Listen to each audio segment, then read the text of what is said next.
Shalom, apa kabarnya? Ya, sudah lama sekali kita tidak bertemu, tapi pada hari ini kita boleh bertemu ya di dalam kasih Kristus. Sebelum kita mendengarkan firman Tuhan, mari kita berdoa bersama-sama. Yuk kita lipat tangan, kita tutup mata. Tuhan Yesus, terima kasih untuk kasih setiamu yang Kau nyatakan bagi kami ya Bapa. Saatnya kami akan mendengarkan kebenaran firman-Mu, biarlah Engkau yang akan menjadikan kami anak-anak-Mu yang senantiasa taat dan dengar-dengaran akan Engkau. Jadikan kami Tuhan seperti Samuel kecil yang taat dan dengar-dengaran. Terima kasih Bapa, terima kasih. Di dalam nama Tuhan Yesus kami berdoa dan mengucap syukur. Haleluya, amin. Ya. Puji nama Tuhan. Anak-anak, sekarang tanggal 16 ya. Besok tanggal 17 Agustus. Itu artinya negara kita akan merayakan ulang tahun yang ke-75. Nah, kalian tahu merdeka itu apa sih artinya? Nah, dalam kamus bahasa Indonesia itu ada arti yang pertama, bebas. Merdeka artinya bebas dari perhambaan atau penjajahan. Yang kedua, merdeka artinya adalah bebas dari tuntutan atau dari hukuman. Kemudian, merdeka juga punya arti tidak bergantung dari orang lain atau dari negara lain ya. Nah, sejarah bangsa Indonesia kenapa bisa merdeka? Karena dulu bangsa Indonesia itu dijajah oleh negara lain ya, oleh negara Belanda, ada negara juga Jepang ya, lama sekali. Ada 350 tahun, kemudian 3 tahun setengah. Nah, pada hari ini kita kembali akan mengingat siapakah kita di hadapan Tuhan. Sejarah bangsa Israel dulunya adalah hidup di dalam perhambaan bangsa Mesir ya, sehingga mereka menjerit kepada Tuhan. Kemudian Tuhan mendengarkan jeritan umatnya dan membebaskan bangsa Israel, kemudian keluar dari Mesir yang dipimpin oleh Musa ya. Selama 40 tahun mereka masuk ke dalam tanah Kanaan. Nah, dalam hal ini ketika kita sudah merasakan kemerdekaan, kita akan merasa bebas, tidak terbelenggu lagi, punya pemerintahan sendiri ya. Nah, itulah kemerdekaan. Nah, kita akan belajar di dalam firman Tuhan. Kita akan buka di dalam 1 Petrus 2 ayat yang ke-16. Tante akan bacakan ya. Hiduplah sebagai orang merdeka dan bukan seperti mereka yang menyalahgunakan kemerdekaan itu untuk menyelubungi kejahatan-kejahatan mereka, tetapi hiduplah sebagai hamba Allah ya. Nah, setiap orang diberi karunia oleh Allah ya. Kita memiliki kehendak yang bebas untuk meraih kemerdekaan, karena pada dasarnya Tuhan Allah kita adalah Allah yang mencintai kita dengan sepenuh hati. Sayangnya, kehendak bebas dan kemerdekaan dari Allah seringkali disalahgunakan oleh kita, umat-umatnya yang percaya ya. Sebaiknya umat Kristen memahami, kita ini paham kemerdekaan apa yang Tuhan berikan kepada kita di dalam menjalani hidup ini ya. Sebagai orang percaya, kita harus hidup di dalam tuntunan Tuhan. Melalui apa? Melalui kebenaran firman Tuhan. Karena Tuhan menghendaki kita ini untuk mempertanggungjawabkan segala perbuatan kita di hadapan Tuhan. Tuhan juga menghendaki supaya kita ini memiliki kasih, supaya kita juga memberikan pengampunan kepada orang-orang yang melakukan kesalahan, ya. Nah, seperti Petrus bertanya, Tuhan, berapa kali kita harus mengampuni orang yang bersalah kepada kami? 7 kali kah? Tuhan menjawab apa? Bukan 7 kali, tetapi 70 kali 7 kali. Nah, itu artinya Tuhan menghendaki kita memberikan pengampunan yang tidak terhitung, tidak terbatas, ya.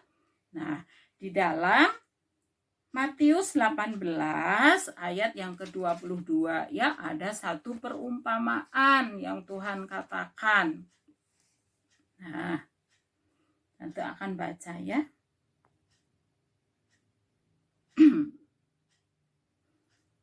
Yesus berkata kepadanya, bukan, aku berkata kepadamu, bukan sampai 7 kali, melainkan sampai 70 kali 7 kali, ya. Sebab hal kerajaan surga seumpama seorang raja yang hendak mengadakan perhitungan dengan hamba-hambanya. Jadi kita hidup bertanggung jawab terhadap diri kita sendiri yang nantinya akan kita pertanggungjawabkan di hadapan Tuhan, ya. Tuhan itu adalah yang menjadi raja kita, yang nanti akan menghakimi kita ketika kita sudah meninggal, ketika kita sudah dipanggil oleh Tuhan, ya. Nah, dikatakan bahwa ada seorang hamba, ya. Setelah Tuhan mengadakan perhitungan itu di hadapan, nah ini ya, ada. Tetapi karena orang itu tidak mampu melunaskan, ya, ada seorang hamba yang memiliki hutang. Hutangnya itu bukan sedikit, ya. Hutangnya itu adalah 10.000 talenta. Banyak sekali. Nah, 1 talenta itu dikatakan itu teh upah 2 tahun kerja. Nah, kalau dikatakan 10.000 berarti 2 tahun kali 10.000. Waduh, berapa itu? Berarti 20.000 kali. Kali dirupiahkan. Wah, pusing deh hitungnya, ya. Nah, orang yang berhutang itu ketika ditanya dia bilang tidak bisa membayar hutangnya kepada raja, dan maka dia bersujud, ya. Hamba itu menyembah dia, katanya, sabarlah dahulu, segala hutangmu akan kulunaskan. Lalu tergeraklah hati raja itu oleh belas kasihan akan hamba itu, sehingga ia membebaskan dan menghapuskan hutangnya. Wah, rajanya luar biasa, ya. Dia baik sekali, ya. Hutang yang luar biasa besar itu dihapuskan karena dia berjanji akan melunasi. Tapi dia bilang, tidak usah, udah dihapus saja. Nah, tetapi ketika hamba itu keluar, ia bertemu dengan seorang hamba lain yang berhutang 100 dinar kepadanya. Wah, 100 dinar itu kalau 1 dinar sama dengan 1 upah harian. Dikalikan 100, berarti ada 100 hari. Nah, kalau yang tadi berapa tahun? 20, ya, 20 tahun. Nah, ini 100 hari, ya.